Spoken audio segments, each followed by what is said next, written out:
All right, everybody. Welcome back. The Inner World Podcast, episode 12. Feels like it's been a while since we opened up the gravy portal with Dylan. I'm pretty sure we had a show in December. Hope everybody had a great new year of our Lord. Today, that's the topic, is the Lord.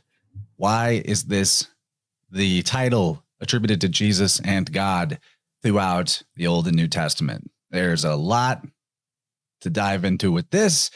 Dylan, it's good to have you back, man. Other than just continuing through the work of Robert Taylor, what drew you to this subject to get us started? Well, I think the most important thing about it is the word for that is an epithet for Jesus, Kyrios or Kuros, is something that he's referred to.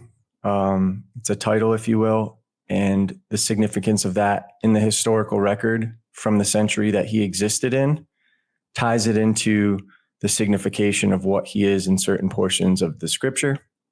And this is important because I think the goal for us, or at least for me, is just to end controversy. There's a lot of things we talk about that there is no reason to teach or spread information contrary. It's just observable in the historical record. It's just there. And so that's what we hope to do. That way, we'll provide context and give citations so people can see it. This is how it is in the historical record. It's not, I think one of the weird things that I get that people used to bring up with me when I talk about some of these subjects is be like, oh yeah, that's the zeitgeist, right? Like you've seen Zeitgeist, and I've never seen Zeitgeist. I have no idea what Zeitgeist is other That than movie like, messed me up. It was like when a I was in high popular school. Yeah, I guess it was like a popular atheist YouTube for a couple of years. Not that I'm blaming it, but when I saw that list of syncretized solar deities that they give in that film, which you've never seen, and a vast oversimplification, it made me throw out everything spiritual or God related for a good couple of years. And man, that was not healthy. That was a rough time for me.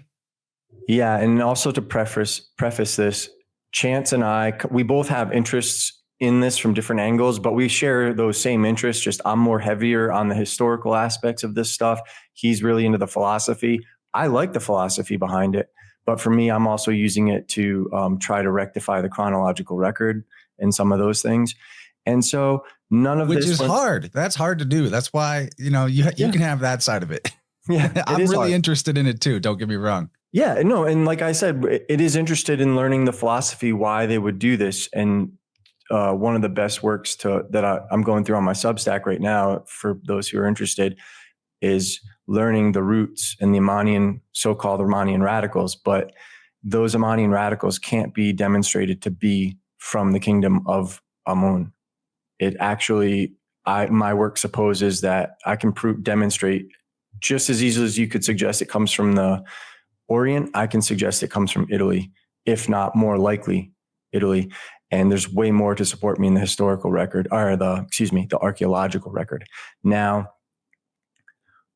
just to preface this stuff, the reason I mentioned why you and I come at it at these different angles is we're not here to address what any of the members of our audience believe or practice spiritually or any of that stuff. That's you're a sovereign, you're a big boy, big girl, whatever. You don't need to appeal to us on what to practice for your spiritual, whatever helps you get through the day and have a fruitful life.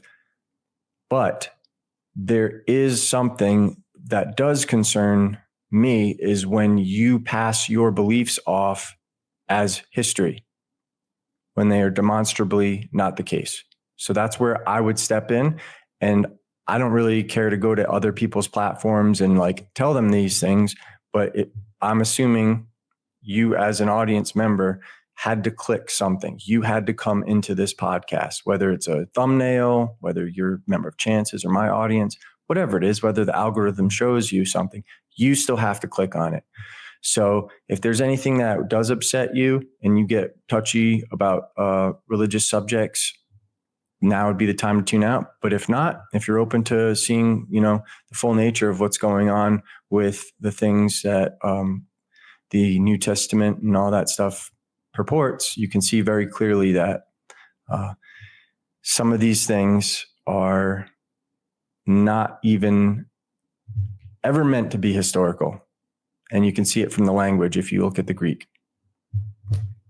Yeah, man. What I'm going to add to this is this very one curious circumstance of the use of the word Kyrios for Lord towards Jesus in the New Testament. I think there's a strong pile of evidence that I'll go through in my notes to show that the same concept applies to the Old Testament. And that when you look at it through this lens, you can see maybe better than most other ways of trying to approach this particular conclusion that rather than Christianity being a sequel to Judaism, they're more like parallel manifestations of the same system. And that's going to become more clear. Got to bear with us for a few hours. On top of that, the system that I'm referring to is not just about a religious idea, but it's the ecclesiastical system and the feudal system. And all of that is baked into the language of both the Old and New Testament. It's going to be a good ride, a bit technical, but I think that's what people are here for. It's the fun stuff. Yeah. And a great way before we dive into something that I want to address is when I see people arguing points online, they're very specific about like a letter or two different. And it's because it's a coping mechanism. What I see is that they don't realize that in older languages, terminations are designed to give context to the root word, which is then, and even the root is designed to give context to a radical, which is the very core of it. So you have things like articles and particles, and we'll explain that in the next episode. But I just drew up this thing this morning to just kind of show you what I'm talking about. So you'll see Kyrio or Kyrio or Kyrion. So right here, there's on this side, you'll see it's kappa, upsilon, or upsilon rho. That's the root. So if you were to transliterate that into English, one of the biggest mistakes transliterators have made is they spell things that are meant with a kappa, they spell it with a C because that was applicable in Latin. But since the English has come out in the Cyrillic, the C can often function like an S. So that's confusing. So that's why people say Cyrus instead of Kyros. But if you get rid of the OS termination, this is the Greek version, Kyros, right? That's just a Greek termination. The equivalent to that would be Cyrus in Latin. So that's why it would be Kyros or Cyrus. And that upsilon functions like a Y or a U, depending how it's looked at. And the lowercase n of N in Greek looks like a V in English. So you have to just bear in mind that these are two different terminations. That's Kyron and that's Kyru. And so these just give context. In these cases, usually like a masculine gender or a neutral gender. So it's just important to know. But that gender is important because it also debunks some of the Arabic nonsense and some of the modern occultist nonsense who perpetuate this idea that the sun was considered feminine. Now, I will concede that these archetypes take on feminine and masculine genders depending on the region. But in the terms of this, the context of this, which we're going to talk about from Persia and in the New Testament, it's not feminine. It's masculine. So I just want to establish that stuff and kind of clarify that the same word, the same name can be spelled at least 3 different times in the same sentence, depending on what the context of the sentence is. And we're actually going to show you that in the historical record today. So I'm excited for you, all you guys who are history buffs. You're going to really like this. It's going to be a good time. Honestly, the feminine or masculine question of the sun, to me, is missing the point that the god was meant to be androgynous in the first place, but more as a father with the qualities of a mother than a mother with the qualities of a father, if I had to. But we're just mincing a point here. It's not that important. Why don't we jump into the first part of your notes. Let's get through the first two paragraphs and then I'll take over. Okay, perfect. So, Taylor started his chapter of the Lord with a citation from Luke 27, verses 5 and 6. And it reads, "And the apostles said to the Lord, add us to faith. And the Lord said, if ye had faith as a grain of mustard, ye would have said to this sycamore, be uprooted and be planted in the sea, and it would have obeyed you." Now he wrote, the greatest error ever committed in the world was the suffering the sacred scriptures to come into the hands of the common people. The greatest crime ever committed by man against the peace and happiness of society, as well as the holy majesty of heaven, was the act of translating these sacred records into the vulgar tongues of the different nations of Christendom, and thereby putting barbarian vanity and savage fanaticism into a mad conceit that they could judge as well of the nature of the deep things of God as his own holy priests, who, by his express appointment, were to be the ministers of Christ and the stewards of the mysteries of God, from whose oral instructions alone the people were to receive the measures of divine truth apportioned to their capacity, and of whom God hath said, the priest's lips shall keep knowledge. The people shall hear the word of the Lord at their mouth, and by their word shall every controversy and every stroke be tried. It amazes me, says the great critic and most learned Protestant theologue, Dr. Markland, in his letter to the learned Boyer, it amazes me when I consider what strange oversights have been made in the New Testament by men of the greatest learning and sagacity in a book that has been read more than any book in the world. What can be the reason of it? They would not have done so in any other author. Reverence, perhaps, has got the better of common sense. I could send you instances that would astonish you. Wait, is this a theologian having trouble with the fact that when you go into the original texts, or what passes as the original text translated into English, much of what is there bears no resemblance to what the English translation turns out to be? How could that be? We're going to show it. We're going to use the historical record to show it. And that's what I love about etymology and all this stuff. And just having access to certain works. And I think that's the real problem, at least if I speak from my own experience. If I were to recall like the beginning of this process for me, you hear things and people allude to things and people repeat things that they've learned from other educated men, but they never learned how to do things themselves. So they can't demonstrate what they learned. They can just repeat what they've learned. And that's a big deal, because what we try to do here is we demonstrate what we learned. So we teach you a skill set so that you can learn how to see it for yourself. And then you can look at this word in any different language, any different philological construct it takes the form of, and you can see it because you understand the universal priestcraft, or the universal system of alphabets and language, which I call Sanskrit, because if you look at the roots of these words, they were all titles of deity before they found themselves into these like variations. And that's what's interesting about it. So I want to highlight what Taylor says here, because I think it's really profound that he's saying the greatest crime ever committed by man against the peace and happiness of society and against the holy majesty of heaven was the act of translating these sacred records into the vulgar tongues of the different nations of Christendom.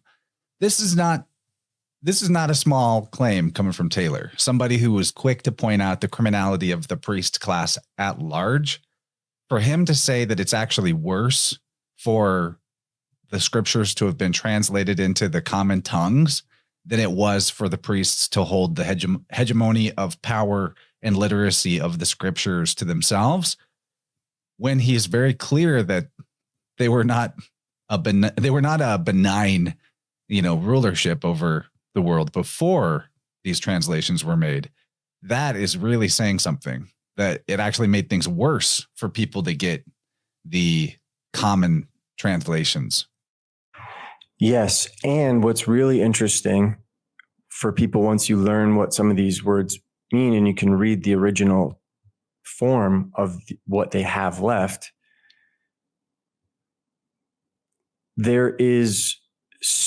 translating is not an easy thing. It is actually as opinion based and guesswork, as much guesswork as anything else. And that's okay. But I think what is not okay is the lack of humility that the so-called scholars and sages, whatever you want to call them, the lack of humility they have to admitting that we're guessing that this is the context. Like if you were to say good luck in our language, people know what you mean. But if you went to Italy, you would hear a phrase that meant good luck, but you translating it literally in your mind would be like, what the hell does that mean? When someone says in the mouth of the wolf, that's their way of saying good luck. And that's pretty cool. I like the French version, bonne chance. But that's, what does it translate? Good chance. Yeah. So good fortune. Yeah. So, and it's funny is I've never taken French, but bon is going to be bono, good, Latin, so like once you know these little things, the difference of language that is, I like to highlight is once you get past the idiomatic nature of it, it is the same system in certain parts of the world, but also they're in parts of the world that seemingly didn't have connections to each other. And that's what's fun to try to do the investigative work is how do they have the same system, even though the idiomatic nature of it makes it a different sounding / different language, right? But the systems are all the same at the core. The only thing that changes is the way people arrange it. It's like if we all had puzzle pieces to a puzzle, but the pieces didn't just fit into one place. They could fit into like 5 different, 4 different sides or whatever, like each piece could be rearranged to fit anywhere else. And you would have as many different puzzles in a final picture as you would people trying to put it together because they all fit. So that's kind of what I see with the language. Okay. So I'm going to demonstrate before we even go far into the New Testament, how these oversights are certainly not limited to the New Testament. Oh, can I really preface really quick, just so everybody knows, there's no Hebrew, like the story of the New Testament is that it is a Greek translation of Hebrew documents, and there is nothing in existence to corroborate that. It's just claims. And I think one of the things that people like Taylor and others have figured out is that you can tell by the way some of the words are written that they were written from a Latin mindset trying to make it appear Greek. So it really is, you have to remember that the New Testament is Latin, and they've just translated it into Greek and said they translated it from Hebrew.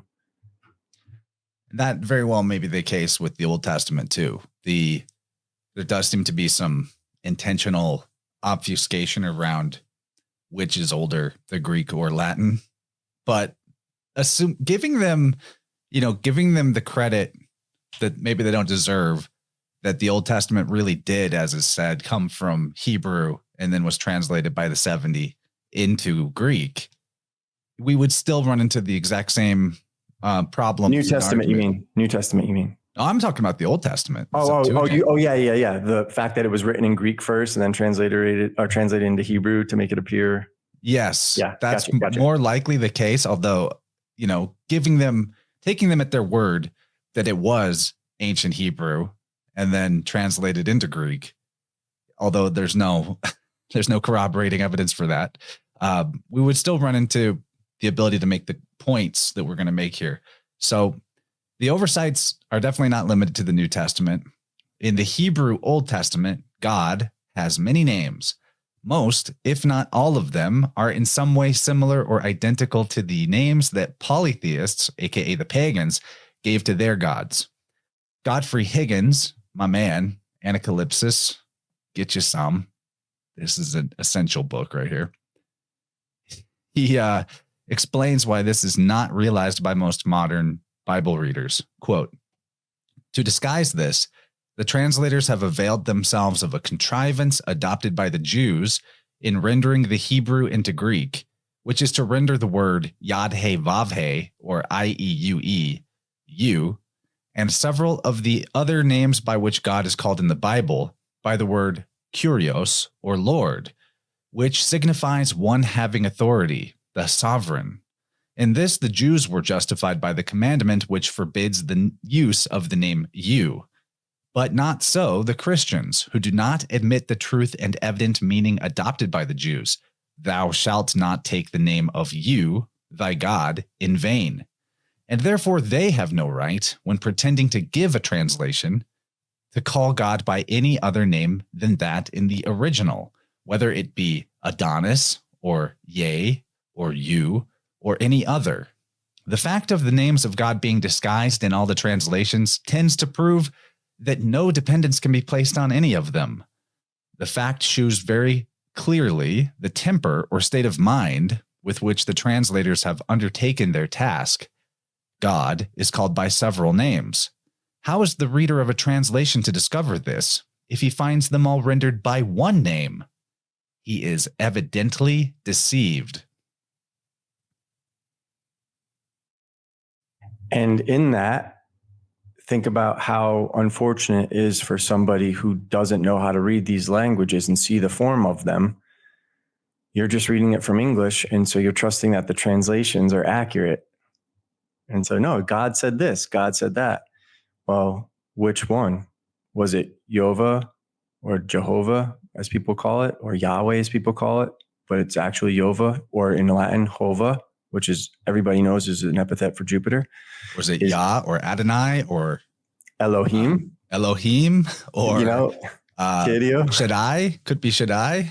Yeah. I mean, it's, when you think about that, you're, by just translating it as Lord or God, you're destroying the context. And the context is what the vulgar doesn't want to concede, that there's an astronomical nature to this, which we'll get into. All right, Dylan, I'm going to have you take it all the way down to the terms of art. So there's quite a lot there. I'll let you know when I'm going to take back over, but Perfect. This is a bit of a longer flow. Okay. So Taylor continued, and if learned men have made such monstrous blunders and fallen into such egregious mistakes as they never would have fallen into in the understanding of any other book, what must we think would be likely to be the misconceptions and misapprehensions of the unlearned and unstable, but that they should wrest the scriptures, as that indeed they do, to their own destruction?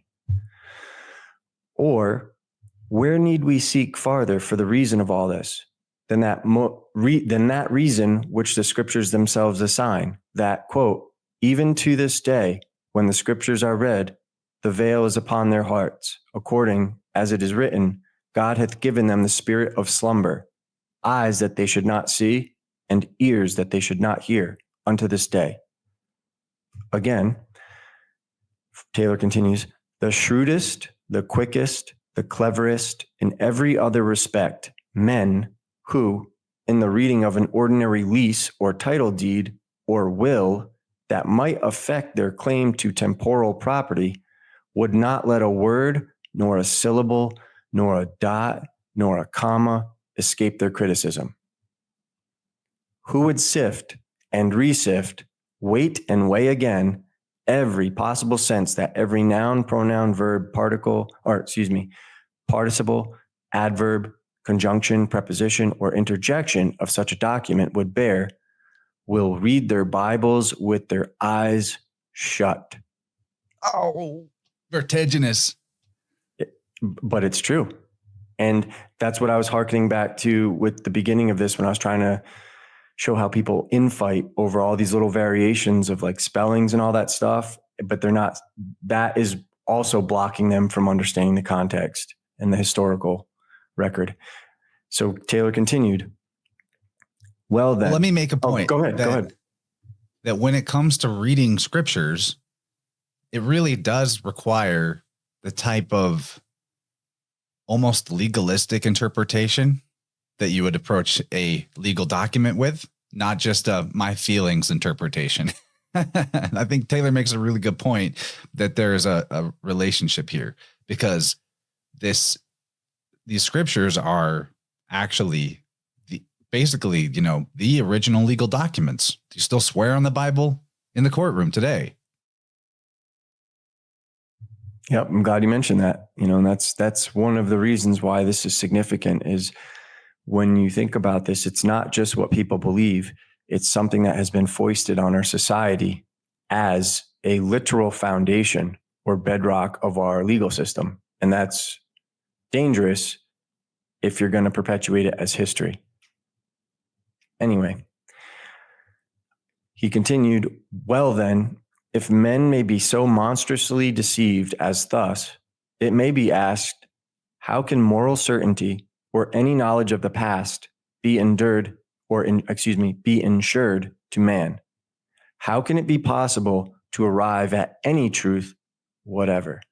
And that's a big deal, because the practice of Satanism is the idea of moral relativism, which stems from the idea that there's no such thing as truth, so you get to decide what truth is. And you hear people say this, oh, it's your truth versus my truth. And that is really them confusing perspective or experience.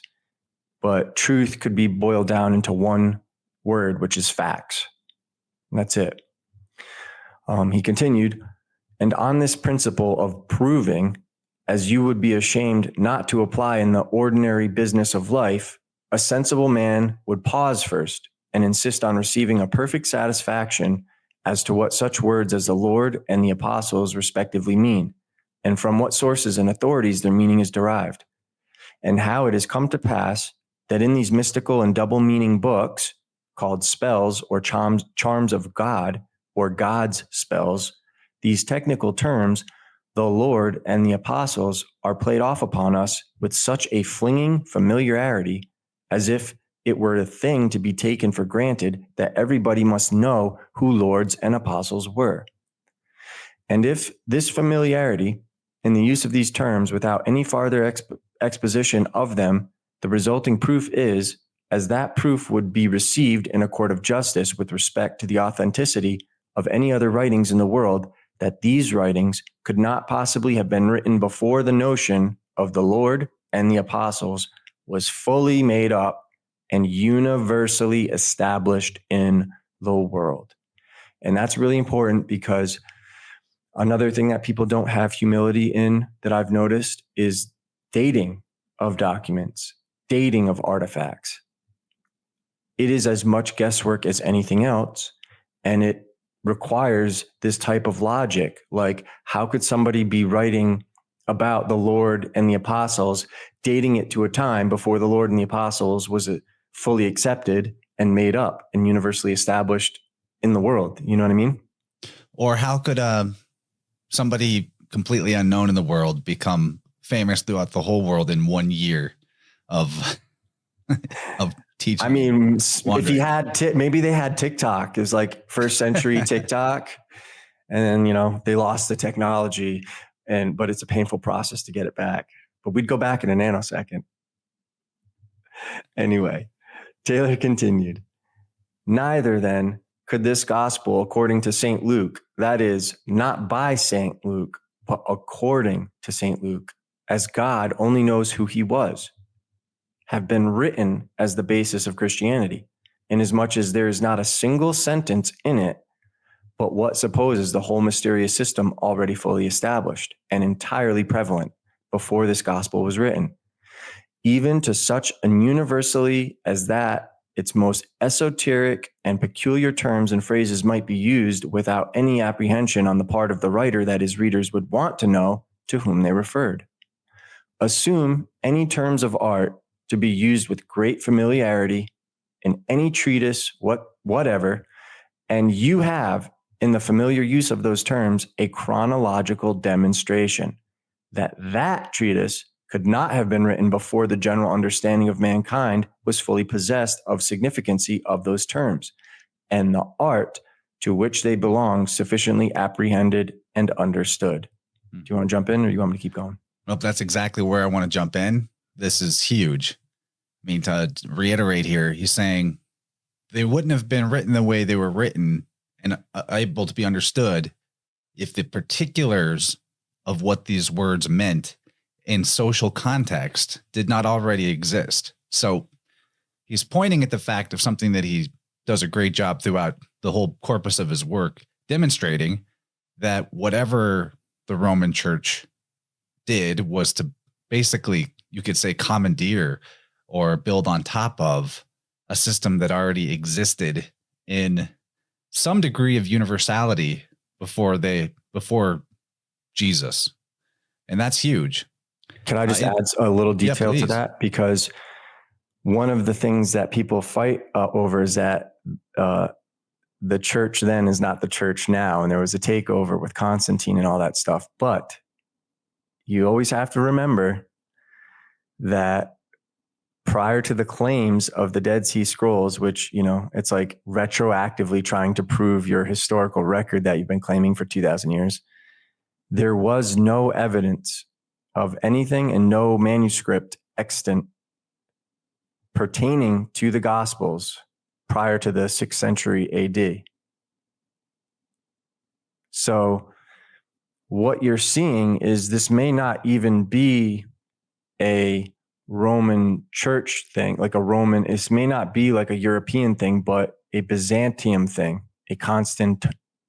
all this might be a result of the Constantinople shift. And they have the Greek influence, right? Because they're over there, but you can see that the priests, when they're writing this, have a Latin mindset, which is why when they write words that are supposedly Greek and supposed to be created by Greeks in Greek cities or Greek villages or towns, whatever, like the word Christian, well, even in Greek, it's written Christianus, which is Latin. They just transliterated it into a Greek version of that. But Greek words don't terminate like that. So going back to the context, that's significant. You know, it's kind of like how if you see the word like, I don't know, Peruvian or something, right? You can tell that's an English termination. You're not going to see it if they talk about themselves down there. If you go to the location, they're not going to be talking about themselves from an English context. And so it's really important to keep these little things in mind because these are the forensics and these will help rectify the chronological record if we can just inspire more people to align with these facts rather than trying to find artifacts that conform to a narrative that was already presented prior to the artifacts having existed for a paycheck. And I think that's what's going on in the archaeological community.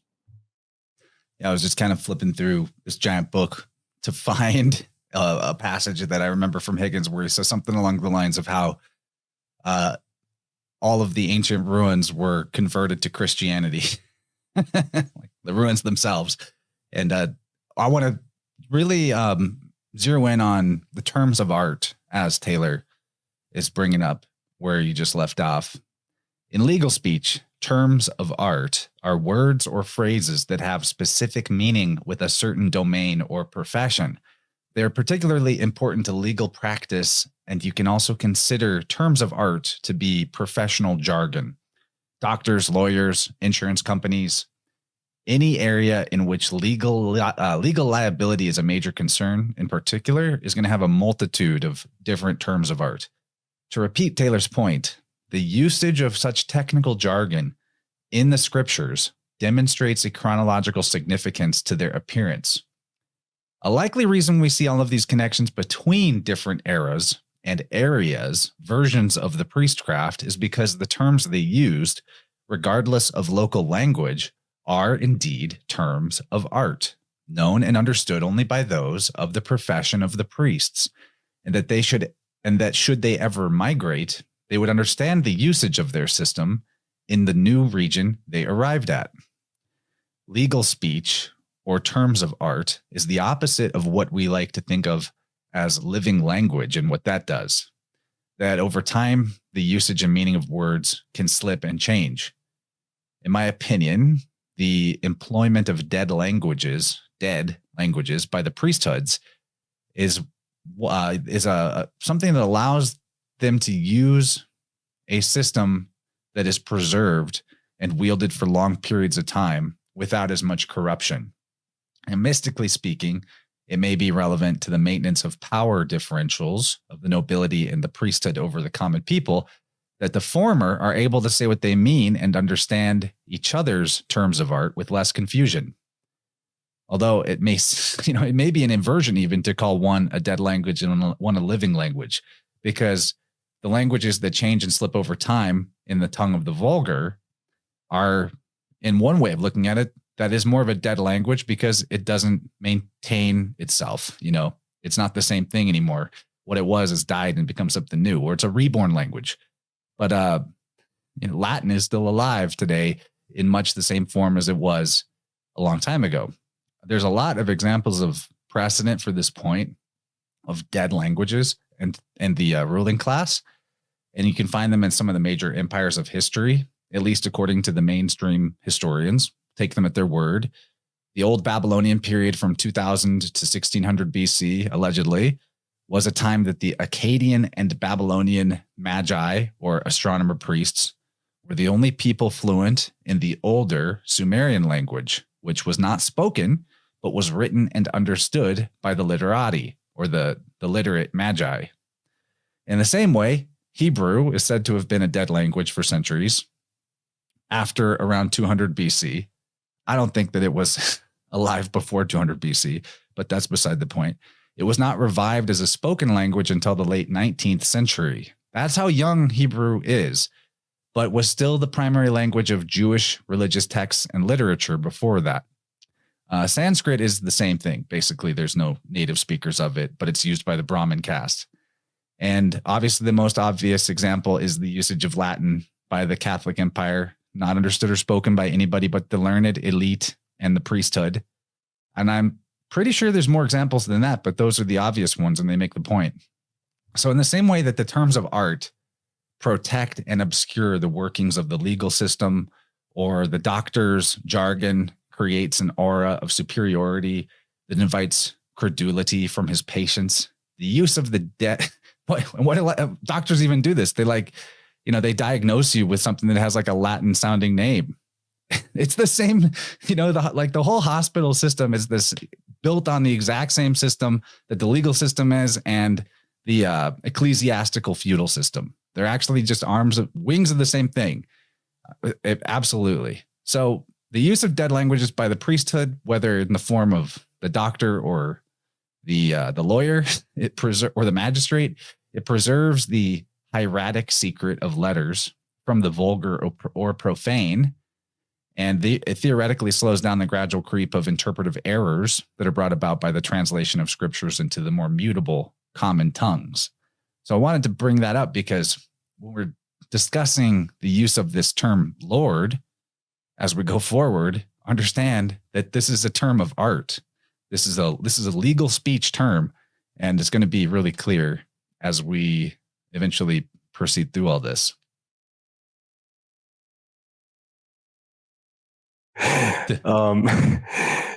I'm posting 2 links. It's just fucking funny as hell. Just one link. Yeah. So that's a term that what people you always see in these like during like football games and shit when they have their like Viagra commercials and stuff, and they're like, if you have such an longer than 3 hours, 4 hours, call your doctor. The term for it is called Priapus, and it's based on that mythological fertility god, which is you see depicted with the caduceus and has that like Pan archetype symbolism and all that stuff. But something you said, getting a little bit more serious, do you know what the key to translating Hebrew was and like bringing it back? The Rosetta Stone. Worse, way worse. Worse. Arabic. So without Arabic, they wouldn't have been able to translate Hebrew, which may mean that Hebrew is a younger version of that, or related to, or an older of something that Arabic evolved from. But the point being is the oldest variations of what people would call Arabic is going to be, I think those people that are the Nabatean or whatever they're called that were claimed to like be part of the people who built Petra, or that maybe didn't carve into that stone, the like kind of Greco-Roman temples. But it really only dates to like the 1st century BC. And generally speaking, when I see a lot of these older inscriptions, they're using letters that are from the modern versions of the more ancient alphabets, like the Etruscan and the Phoenician. And one of the things that is observable is that it is impossible. It's mathematically impossible, or percentage-wise impossible, for Sanskrit, Celtic, and Latin to not be from the same source. And it is well known that Latin is from Etruscan, which follows logically that Celtic and Sanskrit must be from Etruscan. And it can't be from the Orient, because Celtic the ancient languages of Italy, so they are Celtic, but they're Etruscan, Ligurian, like all these like places in Sardinia, Sicily, and all that stuff. The ancient languages have no affinity to Indo-European or anything from the Orient, which is why they can't be translated today. The only thing they can do is get the gist of them based on the words that still exist from Latin that they use. So I can make the case in almost certainty that the system we're dealing with is from Europe and not from India, that has been supposed by everybody else. And I think they did that because at some point they suppose that the Chaldeans, who they conflate with the Kasdim in the Bible, but it's spelled totally different. If you actually look at how the word appears, it's the only letter the two words or names share is the D, right? It's totally different, but they suppose that is the first civilization in the historical record, and that's where we all come from. And I don't think that's accurate. But everybody has kind of conformed their work. When I say everybody, I mean the majority of scholars from like the 1600s to, when all this stuff was instilled, when that classical Greek was instilled in the education system in the 18th century and all that stuff, all of these scholars are of the mindset of conforming their great work. Obviously, it's amazing work, but they're all under the mindset that it comes from Chaldea. So they have to conform everything to come from there. When, if you look at the archaeological record, there's much older stuff in Europe. It only takes a little L to R swap, and you've got the Kurdians, the Chaldeans, the and Lord that's important. gods. And that's important because K-U-R, Kyrios, or Kuros, right? Well, that's the root. But if you just address the radical, it's Ur, U-R, Kasdim, of the city of Ur, of light, the city of light, the city of the sun, which we're going to get into. Bring us into your next about 4 paragraphs here. Perfect. So Taylor continued. So the style of the blessed gospels throughout, in every term which they contain, involves the proof and demonstration that they were not and absolutely could not have been written till long, very long, many hundred, and I believe in my heart, thousands of years after the general and universal prevalence of the notions which they detail. They are not the rule of what the faith should be, but exhibitions only of what it was.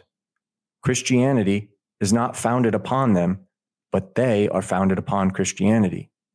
They derive their authority from the church, and not the church from them. And this is important because other scholars or researchers have made the case that there is no such thing as Christianity.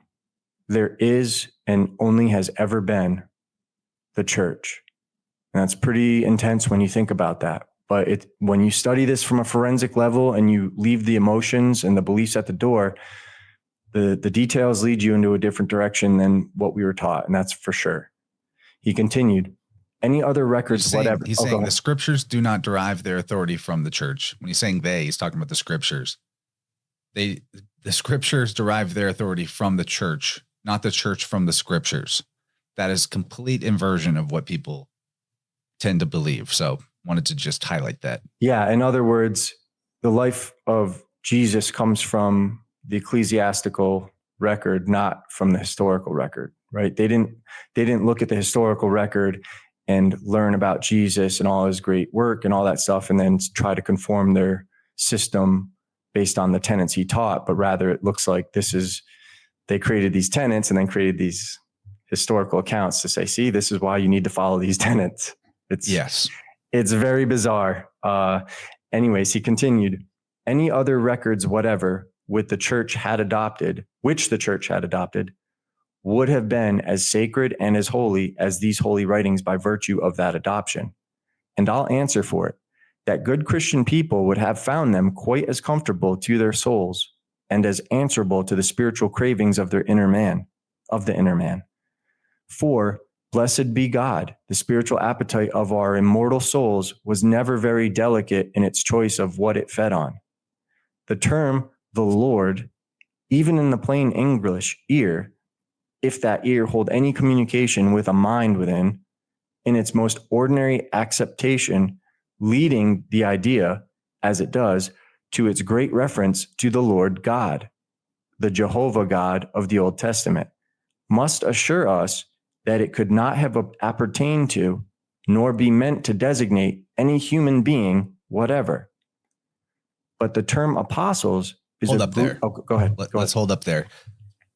So this is huge. He's saying the fact that they're calling Jesus by the same name as they're calling Jehovah in the New to Old Testament demonstrates that Jesus is not an incarnate historical man any more than Jehovah would be or God would be. Now, I'm going to make a caveat, though, demonstrating that it's the ecclesiastical system that the scriptures derive from, not the other way around, like you say, by showing how outside of the spiritual concern of things and brought into the mundane and legalistic or feudal framework, then all of a sudden there's lots of men who are the Lord. So a Lord, or the Lord as a legal term, should definitely draw our attention. In English law, a lord means one who has power and authority, a master, ruler, governor, prince, judge, or magistrate. In feudal law, it refers to a person who exercises authority from property rights. An owner of a feudal land is the lord of the soil. This is a pretty far stretch from how religious-minded people consider the word Lord when they use it in their churches, but it's exactly where the word Lord, or what esoterically, it's exactly what the word Lord is referring to. So the mainstream etymology of the English word Lord claims that it derives from Old English with Germanic origins, tracing back to the word hlaford, a compounding of hlaf, meaning loaf, as in a loaf of bread, and weird, meaning keeper or guard, as in ward. This gives us a lot to think about. I have an alternate etymology of Lord later on, much later on, but throughout this discussion, we should keep in mind the relationship between the Lord, or Son, and time, Chronos, Father Time, which I'll shed a little light on here. Chlaf, meaning bread, is appropriate in light of our previous episode where I exposed the ancient practice of the Eucharist, the sacrifice of bread and wine, or bread and water. So the hlaford, or loaf ward, the keeper of the loaf, who's that? That's the priest, the one who gives the communion bread. The communion bread is symbolic of receiving life from the Lord. Some of this is actually coming right out of one of Dylan's books, A God's Acre for Winds of the Soul. Bled, B-L-E-D, also means corn, which is seed. Think about LR swap, bled becomes bread. Life comes from the bled or corn or seed or bread. This is one of the meanings encoded in Kronos, KRN, which is corn or seed. Jesus gave the bread to represent that he bled, that he gave his life for your life. The Chaldean Kronos is Bel or Belus, containing the exact same root, BL, as the corn or bread, bled. The word loaf is very similar to the word life. When you put Bel backwards, you get Leb, the root of Leben, the German word for life. The interchangeability of B and P in the Leb, and the way the letter P becomes F in many alphabets, makes Leb into Lef, leaf, life, loaf, etc.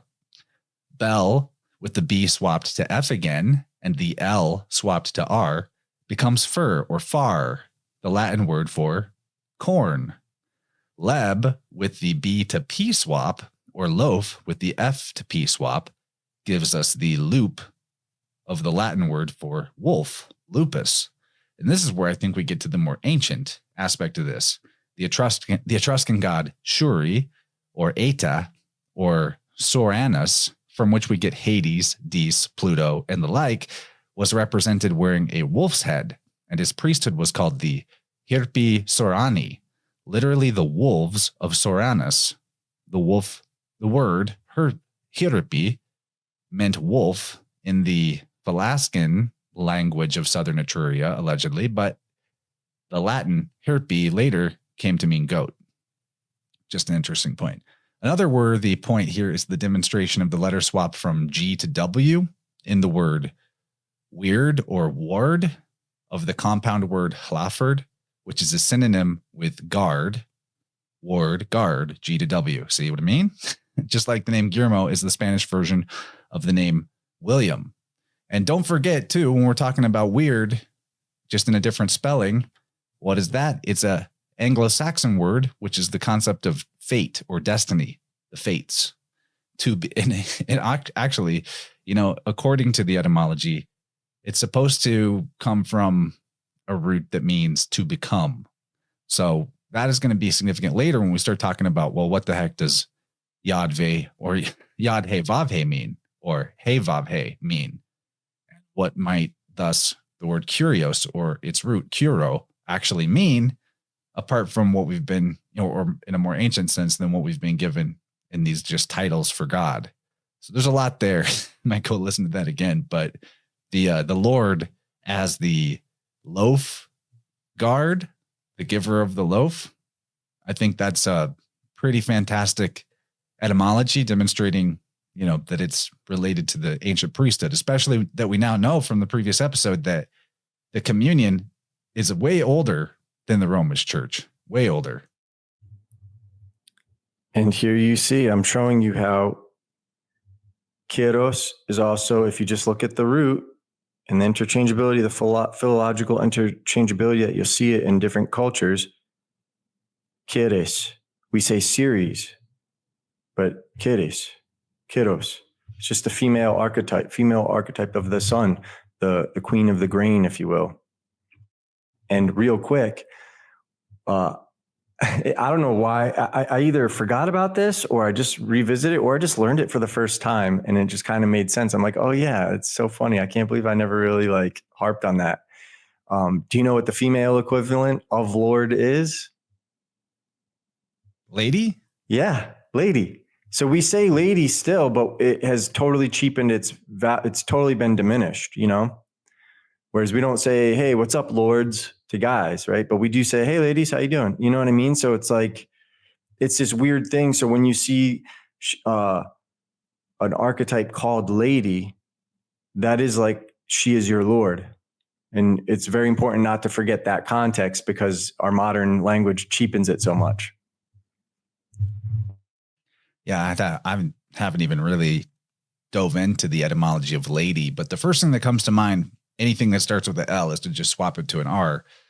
And the lad of lady or radi being like the Latin radius, which is a word for the spokes of a wheel or the rays of light, the beams of light that come off of the sun or any other light source, the fire. So that could be. Yeah. And you can see, and if you look at like the genealogy of Ceres or Kyrios, you can see like, it's like she's coming from the Saturn or the Kronos archetype, and giving birth to the Jupiter and all these other things, which are then giving birth to the Bacchus and, all that stuff, Proserpina. It's just, you can see that there is like a system and it gets rehashed all the time and reassigned, but it is an initial system that all of this comes from. Do you want to continue with, or do you want me to continue with the term apostles? If you want me to read any of your notes, I'm happy to from this point. I've only got a little bit to throw in after. Yeah. Dive in because, but I'll bring it up when we get there, but we have a couple pages worth of your notes before we hit the divider between free and premium. And there's going to be some good gravy to talk about. So go. Cause I just went, people probably want to hear you now. Okay. Well, I'm going to just read from your notes for a little bit. Yeah. That's what I'm saying. So Taylor continues, but the term apostles is a Greek word adopted or naturalized without translation into our English language, in which, unless we refer it to its derivative significancy in the language from which it has been borrowed, it has absolutely no meaning at all. The only clue afforded to the mere English reader is that there is certainly some very particular and essential relation between the Lord and the apostles. They are correlative and inseparable notions, and the company always consists of 13. There is one Lord, and never be it forgotten, his name one. But there are always 12 apostles, neither more nor fewer, but so necessarily and essentially 12, that when one, as good as any of the rest of them, hanged himself, another was immediately put into his place to keep up the exact number of 12. The words of the original Greek text are kai etan oi apostoli tu Kyrio, ipe de Kyrios. Taylor's taking, you continue from here. Yeah, this is your words here. Yes. And just remember in Greek that OI is not oi like English, it's E, like EE. One of the things that certain people do from time to time when they're writing is they'll write something in Greek and then it might be a blending, rightfully so, of a whole book. But the context is sometimes at the beginning of one verse, the context is given, but the meaning, like the sentence you really need is a few passages down, but there's a bunch of other stuff in between. So you have to kind of just like blend stuff. So I just made the note to my audience, and this is what I do with my show notes and all that is I wrote, he's taking liberties of combining the first parts of verse 5 and 6. Do you want to bring that up? It's the image right under that so you can see it. I've had it up. Bro. Oh, I'm sorry. I'm not paying attention, obviously. I'm a professional. Yeah, you're on it, man. So I also want to warn my audience is most people are not going to be like me, and I'm not trying to pat myself on the back. I'm just being realistic. I looked all this up and had to find it in different parts because I am able to do it in Greek. The average person you're trying to reach, if you ever talk about these subjects with, doesn't have that skill set.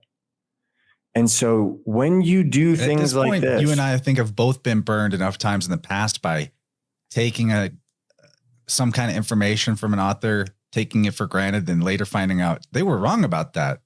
Yeah. So I try to always get a receipt on everything that I share in here. Or they weren't wrong, but they cited the wrong passage. You know what I mean? Like it's really hard to do this stuff and stay accurate. So people make mistakes. It's hard for them when they had to go to a library to do it. Oh, dude, one of the reasons I didn't want to do podcasts is because it's so hard to keep all this stuff organized so that I just don't want to accidentally say the wrong things. And I still do it every time. And I try to correct it. But, once it goes out, it goes out. So I think this content in this form is the best version of us sharing this kind of information. Yeah, because we're sticking to a script. And, I've spent, some of these things will take me a week of going through this because I'm actually going through the original source material. But I just wanted highlight that to you guys who are watching this, because if you're going to do that, you need to preface it, because on a peripheral search, you won't find what you're looking for if somebody were to type that in and you'd be like, oh, he's full of shit. It's not. Oh, it's just the only thing that comes up is his work. How convenient that the only source that comes up is him. And that's usually a red flag. But it's also sometimes they just haven't updated the AI scanning abilities to scan these ancient languages. So it's not, when you put these letters in like Greek or Hebrew, whatever, the scanner's just not picking them up, or Google's not picking them up, or whatever you use. But I just wanted to give you that warning and advice so you don't make that mistake, because he's still right. It doesn't invalidate that. He just didn't preface it that, hey, I combine these just so you could get the context without having to read a bunch of bullshit. So then he continued, why then was not the term o Kyrios naturalized into the Kyrios? See Luke 17:6, as well as I apostoli into the apostles. It would have sounded as well in the brute ear of unquisitive credulity. And I just showed like how you can even see in that 5 and 6 how, they saw it there. No need to go back to it, but you can see in the same verses, Kyrio is written Kurio, and then in the next sentence it's Kurios. These are all just terminations and all that stuff. So it's important to focus on the radicals and the roots and all that stuff, so you can see it for yourself and understand that these aren't different words. And so if somebody were to try to use that as a defense to destroy your credibility, you can expose that. And, there just seems to be this weird thing that people cling to when they get in these arguments, because they're just grasping for anything for this not to be the case. But Taylor continued, but the meaning of the word o Kyrios, which we have translated the Lord, demands and would demand from any man who has sincerely loved and sought the truth, the severest sifting and the most unflinching and uncompromising criticism of which his mind was capable. If it were possible that any man on earth could better know what that word meant, whence it was derived, and to what it tended, he would bargain with omnipotence to forfeit his salvation. Quote, were it in heaven above, or in the earth beneath, or in the waters under the earth, end quote, thence would he drag it forth, nor live nor die till he had known the Lord, nor would he suffer that word to be uttered in his ear by one of woman born who knew the Lord better than himself. O Kyrios in our Greek Testament is an adjective ungrammatically used as a substantive. O Kyrios should signify of or pertaining to that which is O Kyrios. And Kuros we shall find to be a god who was worshipped under that name by the ancient Persians. And that god, so worshipped under that name, Kuros, which is the theme and root of the Greek name, O Kyrios, which our translators have rendered the Lord, was the Son. Keep it going. Yep. From Plutarch, for the Persians, says Plutarch in his Artaxerxes, for the Persians call the sun Kyros. And it's the inscription, if you want to pull that up right under the thumbnail, there is the actual source, and people who are subscribed to my Substack can click the hot link or the link to it and pull it up. You see it right under the inner world picture. If you click source, it reads, the highlighted part reads, Kiron yad kailen persistonilion. It's right there. But if you look to the top, can you put your mouse over, see where that number 2 is? You see the first sentence, the fourth word is Kuros. You see it? No, right up there. You see Kuros. Yep. And then 2 words later, Kyru. So you see in the same sentence, it's spelled 3 different ways. And that's all based on tense to provide context.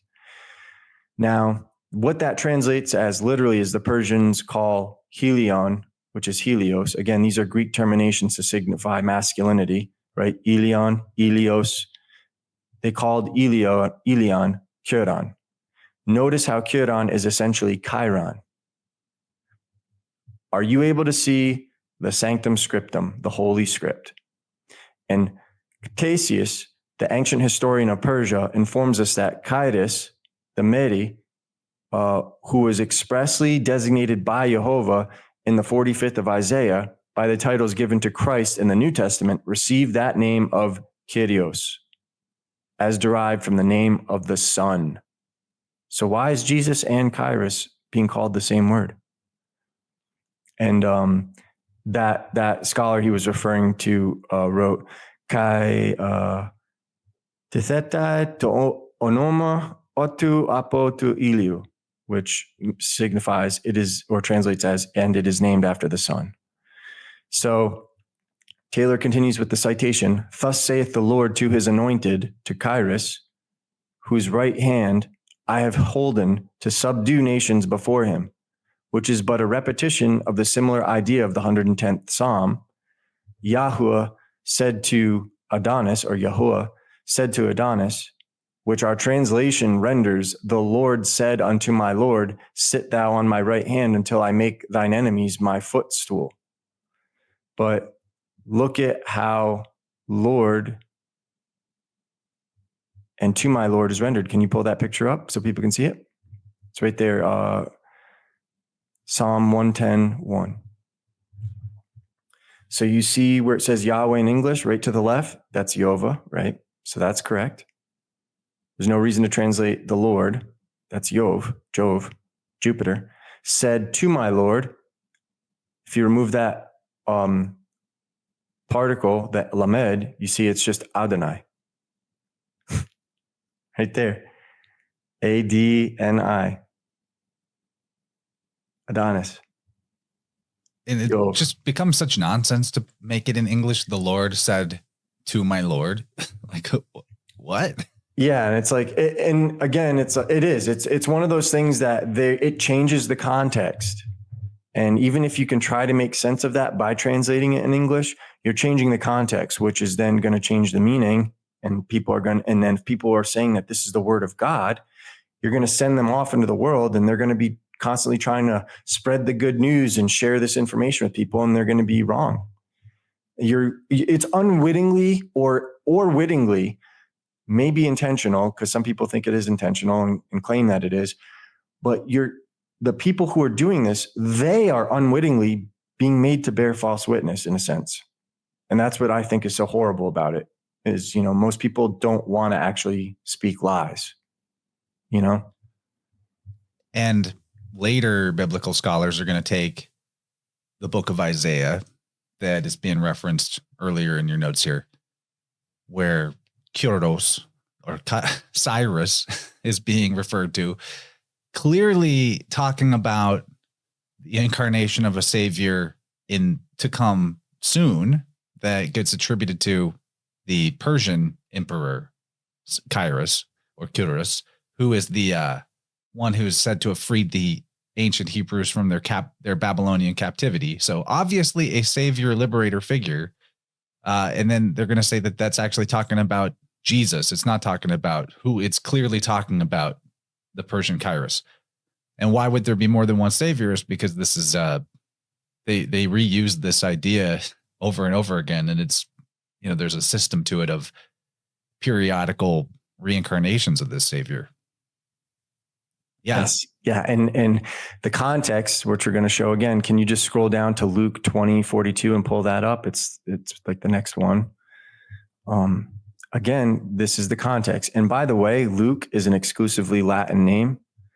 People try to make the case that it comes from the Greek leukos, and which means like white. And there are people that have tried to make the claim that it comes from Greek, and especially because the wolf is allegorized as a winter sun archetype with Lycaon and Apollo and all that stuff.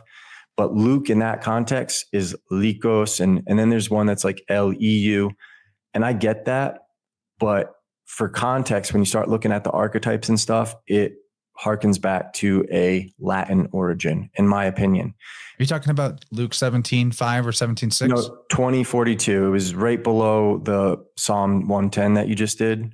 The word, it starts, my words are, I'll say it in Greek, Lord in this passage is rendered Kyrios, thus demonstrating the symbolic affinity of the Lord, Yov, Yahweh, Adonis, Kyrios, Kyros or Cyrus, Chiron, etc., being the Son, only veiled to the illiterate.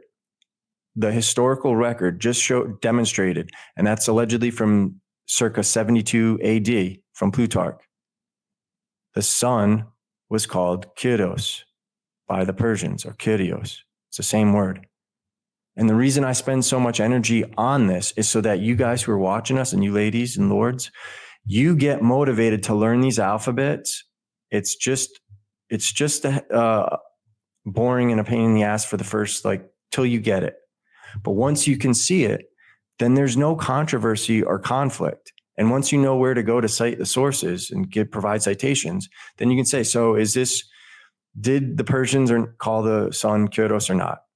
Well, this is what we have from Plutarch. Now they can claim forgery or anything else. Fine. What's your evidence of this being forgery? And all that other stuff. And how is the later stuff you're looking at not forgery? But you can see it right there. Kyrios, Lord. Kyrio, Lord. The Son. The Persians calling the sun Kuron contains the exact consonant roots, once again, to bring us back to corn, seed, KRN, Chronos, Father Time. And Dylan, do you know what the Persian language is called by the Persian people? Because they don't call themselves the Persian language. Oh, no, it escapes me. It's Farsi. Far? Yeah. Far, the Latin word for corn? Grain. Far, grain. Oh, and don't forget that the only river that's navigable in that region is called Karun. Back to, that's part of the system too, is the naming of rivers after this system, whether it's the Nile or what have you. And returning to the chronological record, ideas of these things, remember that the Persians were the last culture to get the use of the letters. So even what we look at, the Persian letters today, they're a derivative of Arabic. So you're getting a Greek context of what people spoke like in Persia around the turn of the millennium back then. So that's why it's in Greek and not in Persian.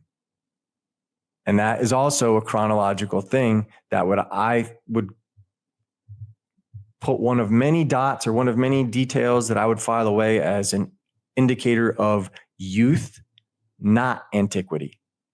And that to me is important. Also, the ancient Persians referred to themselves not as the Farsi or Persians, or Iranians as it is today. They were the Arya, which is probably in some way connected with Ireland.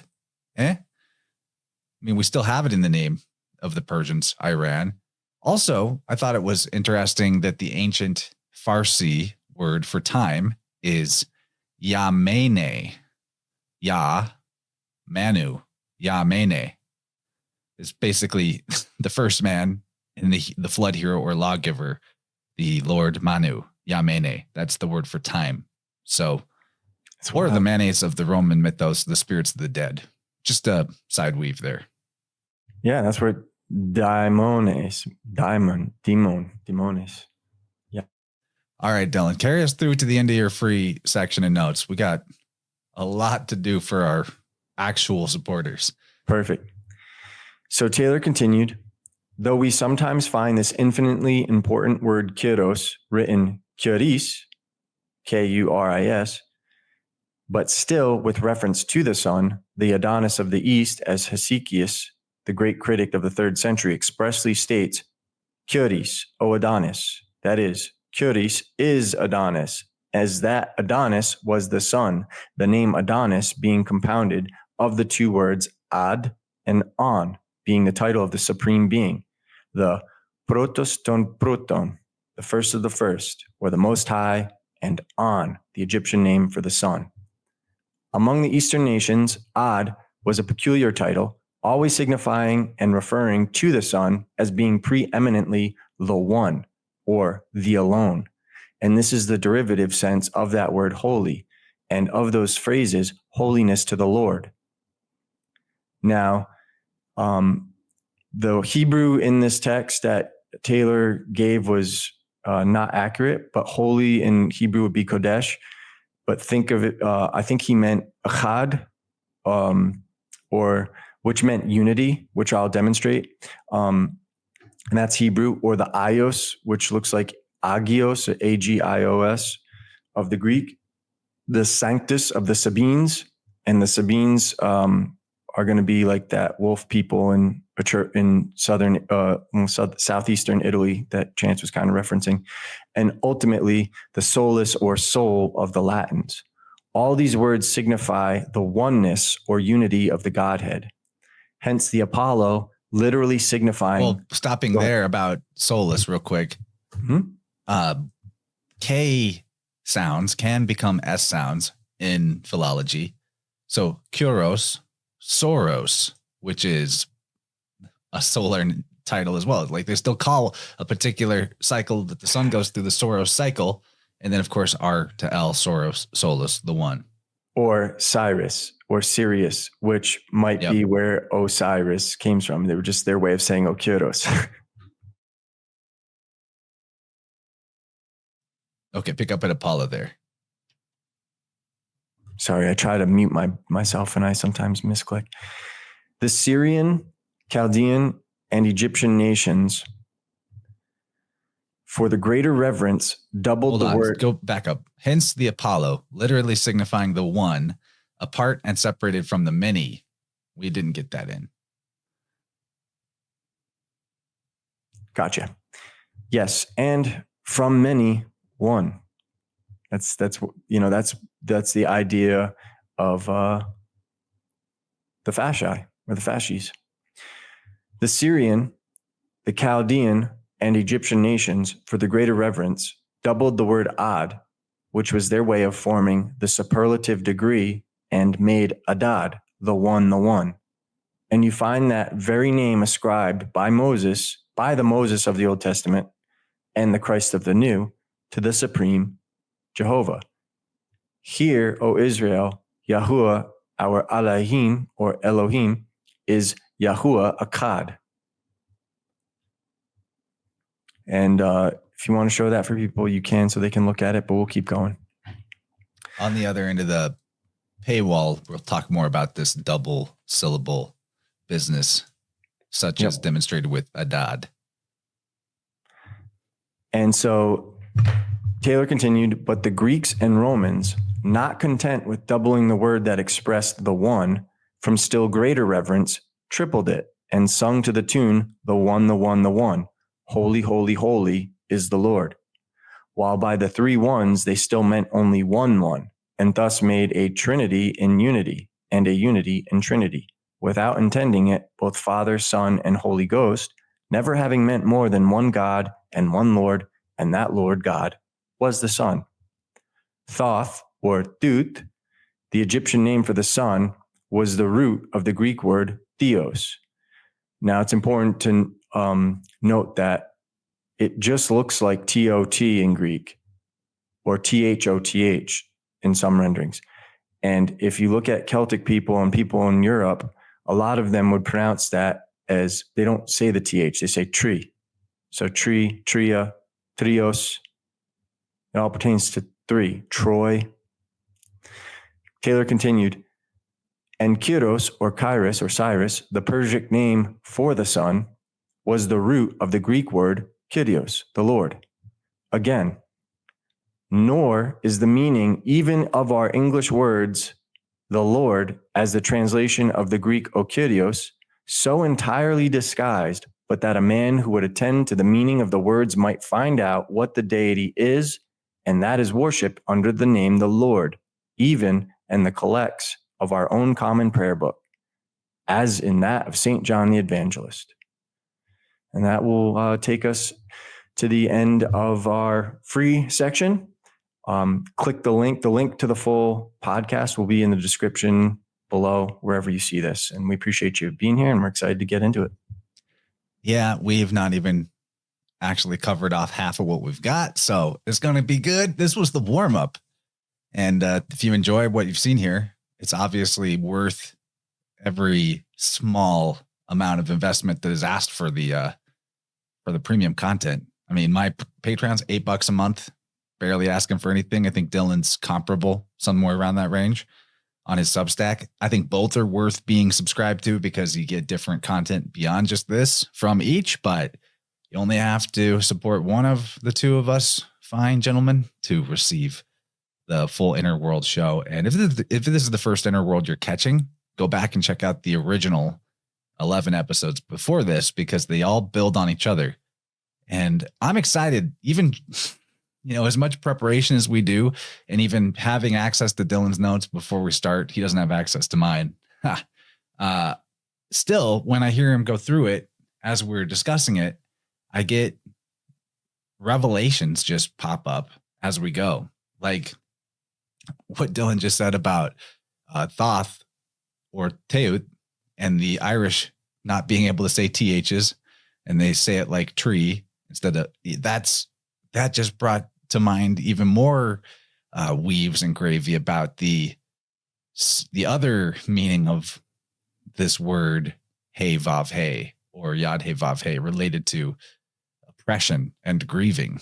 So that's going to be fun on the other side. Just a little teaser. It'll take me a little bit for us to weave that in, but it's and for the context, I'm sorry I didn't say this because I just always assume that people have been here with me. Tot is tutatis. So you'll see this on like Roman Gallic rings and stuff. It's TOT, and you see it in Britain. So you could say that they got that from Egypt, or maybe they brought it to Egypt. And when you look at the architecture of the Great Pyramid that nothing has duplicated, you may see some Roman Etruscan architecture in the historical record, which then begets even more questions of who built those things and why there's no hieroglyphics on them and there's no idolatry and all that heathenism that you see in the late stages. So this is just something to be aware of, because as long as things aren't satisfactorily explained, I think approaching the historical record and the archaeological record with some of the context we provide may help archaeologists make names for themselves. Now, it may cause them to fall out with the status quo, but with this day and age and the ability to do your stuff online and generate your own revenue and not rely on sponsorships, you may change the world. Never know. If not you, who? Time is always now. Change yourself to change the world, as they say. And there's no greater change you can, there's probably lots of great changes, so I won't make hyperbole, but a particularly great change that you can provide yourself is the they live glasses of being able to understand philological letter swaps, symbolic associations, and other alphabets, how they are pronounced. So do yourself a favor. As the great Michael Tessarion used to say, symbolic literacy is psychic self-defense. And there's really no truer words than that.